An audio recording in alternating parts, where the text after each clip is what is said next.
നമ്മുടെ ഇഷ്ടത്തിൽ ജീവിച്ചാൽ ഒരിക്കലും ദൈവിക വാഗ്ദത്തങ്ങൾ നമ്മുടെ ലൈഫിൽ നിറവേറുവാൻ സാധ്യതകളില്ല. പക്ഷേ ഒരു വ്യക്തി വാഗ്ദത്തത്തിനകത്തേക്ക് എൻ്റർ ആകണമെങ്കിൽ അവൻ്റെ ജീവിതത്തിൽ ദൈവത്തിൻ്റെ ഹിതത്തിൽ അവൻ ജീവിക്കുന്നവനായിരിക്കണം. 2, സഹിഷ്ണുത, പേഷ്യൻസ്. നമ്മെപ്പോഴും കേട്ട വാഗ്ദത്തങ്ങൾ ഉടനെ നടക്കണമെന്നില്ല, അതിന് വേണ്ടുന്ന പേഷ്യൻസും കൂടെ നമുക്കുണ്ടായിരിക്കണം. ഫോർ എക്സാമ്പിൾ, ഉദാഹരണം പറയുകയാണെങ്കിൽ അബ്രഹാമിൻ്റെ ജീവിതത്തിൽ 1, അബ്രഹാം വാഗ്ദത്തം കേട്ടു. 2, ദൈവ ശബ്ദത്തിനകത്ത് ദൈവ ഇഷ്ടത്തിൽ അബ്രഹാം ചലിക്കാൻ തുടങ്ങി.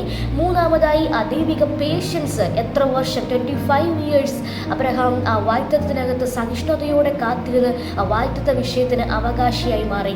ഈ പ്രഭാതത്തിൽ ഈ ദൈവ സന്ദേശം കൈമാറുമ്പോൾ നിങ്ങൾ കേട്ട വാഗ്ദത്ത ശബ്ദങ്ങൾ, നമ്മുടെ കാതുകളിൽ ദൈവം കേൾപ്പിച്ച ദൈവിക പ്രോമിസുകൾ പലപ്പോഴും നിവൃത്തിയാകാതിരിക്കുമ്പോൾ നമ്മുടെ ഹൃദയത്തിനകത്ത് ഭാരങ്ങൾ ഉണ്ടായിരിക്കാം. പക്ഷെ കർത്താവ് നമ്മളോട് പറയുകയാണ്, വാഗ്ദത്തങ്ങളെ നിവർത്തിപ്പാൻ ദൈവം ശക്തനാണ്.